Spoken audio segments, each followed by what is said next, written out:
to the Liverpool FC chat show and the start of the 2024-25 Premiership season. Kicking off tonight with Scum United v Fulham. Hopefully this will become a regular occurrence.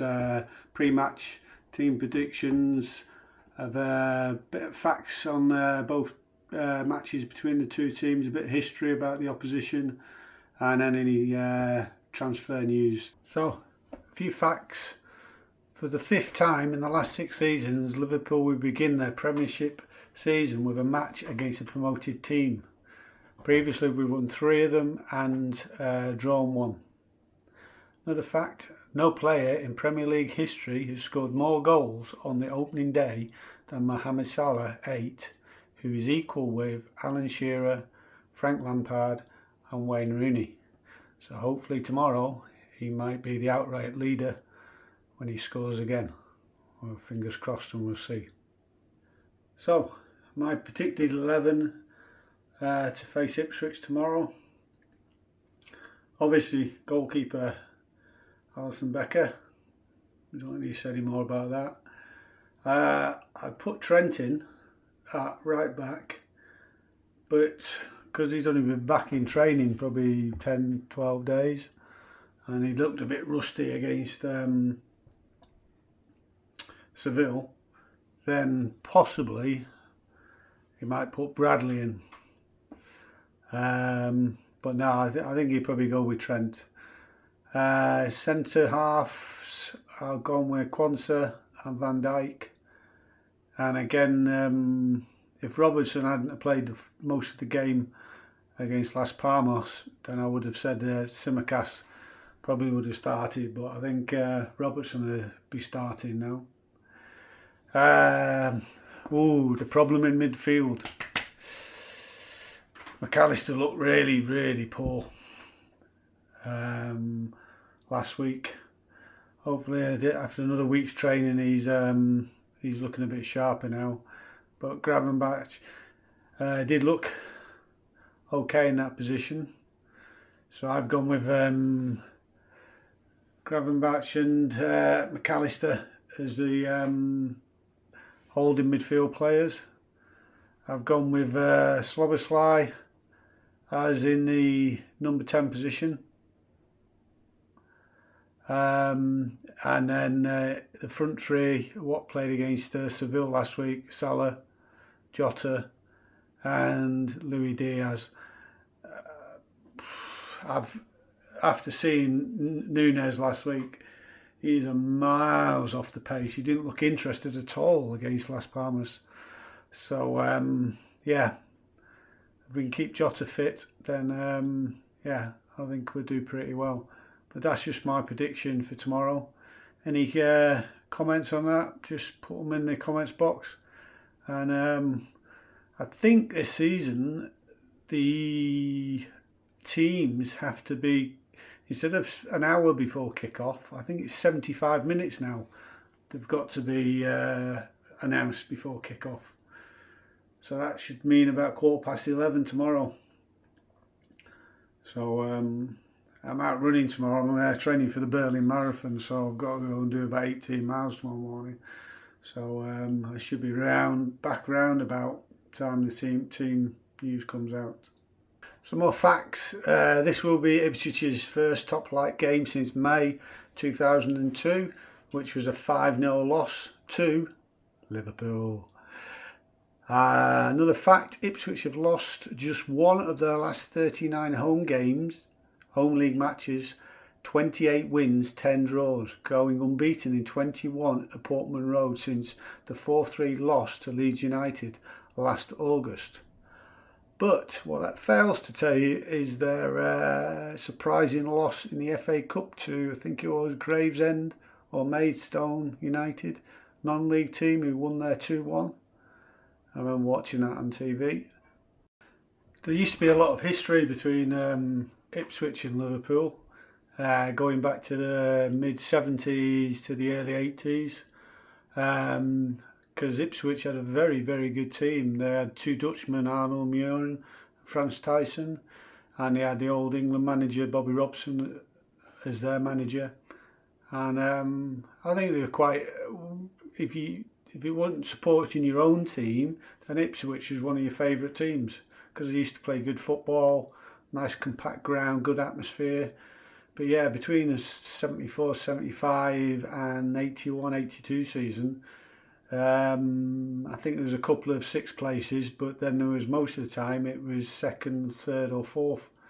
So yeah, they used to push Liverpool quite a few seasons, and in 1981-82 season they won the UEFA Cup, which is now the Europa League. So yeah, they've got some history, and they used to give us some good games. But now, going back to pre-season for us, forget about the game behind closed doors with the kids against Preston. So we went off to America with a lot of our first teamers missing. Beat Betis 1-0, beat Arsenal 2-1, beat United 3-0. Come back. We played the double-header last Sunday.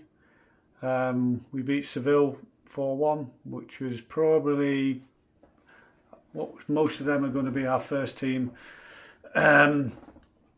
tomorrow.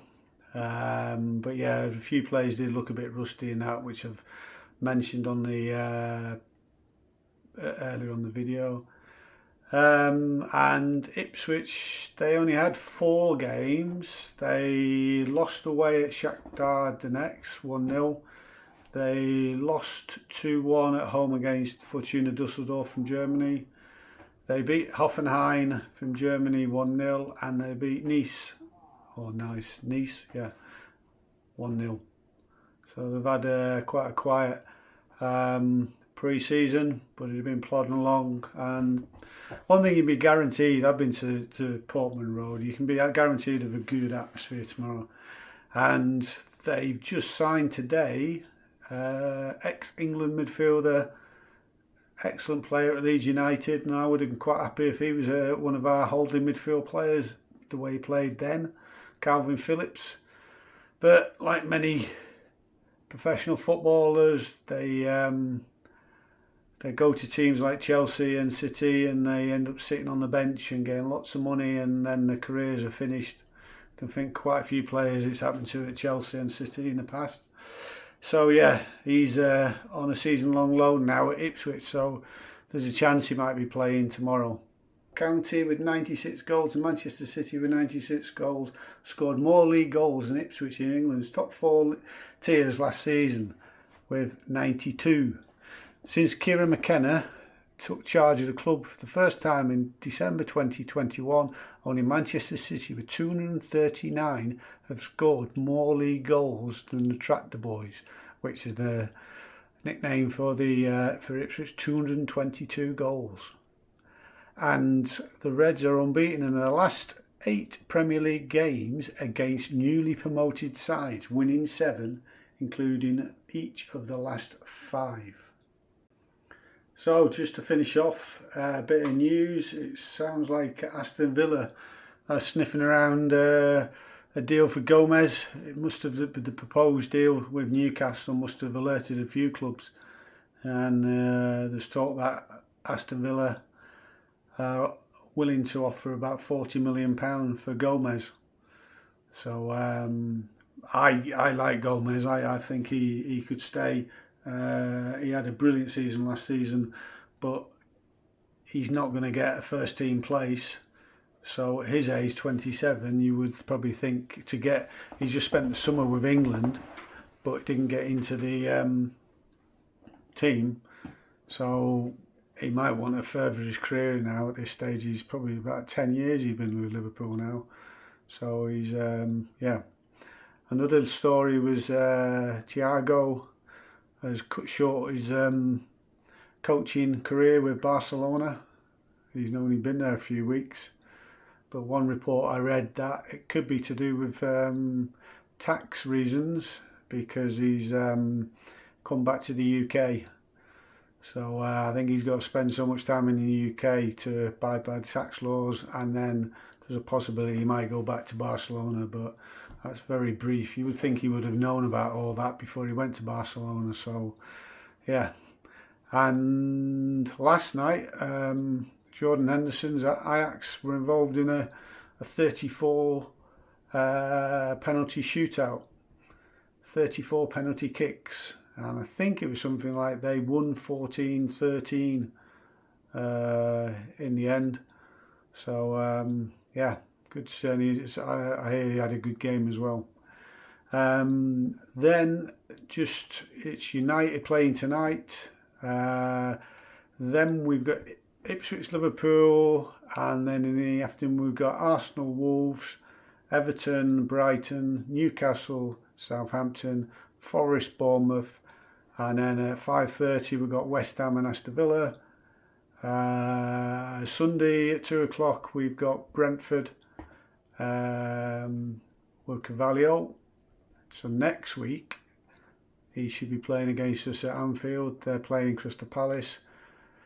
Chelsea and 115 charges are playing each other at 4:30 on Sunday, and then on Monday Jamie Vardy's Leicester v Tottenham. So that's the end of tonight's prediction show. I hope you enjoyed it. Any comments, feedback, please put it in the comments. And tomorrow I'll probably try and do an after match one, just to go through how we played, give marks out of 10 for the players. So we'll see how that goes. So fingers crossed, yeah, we get a good start tomorrow. 25 minutes gone on Manchester United, Fulham, it's still 0-0. So, right. Thanks for watching. Catch you tomorrow. Forgot to do a prediction. So, I predict Liverpool will win 3-1.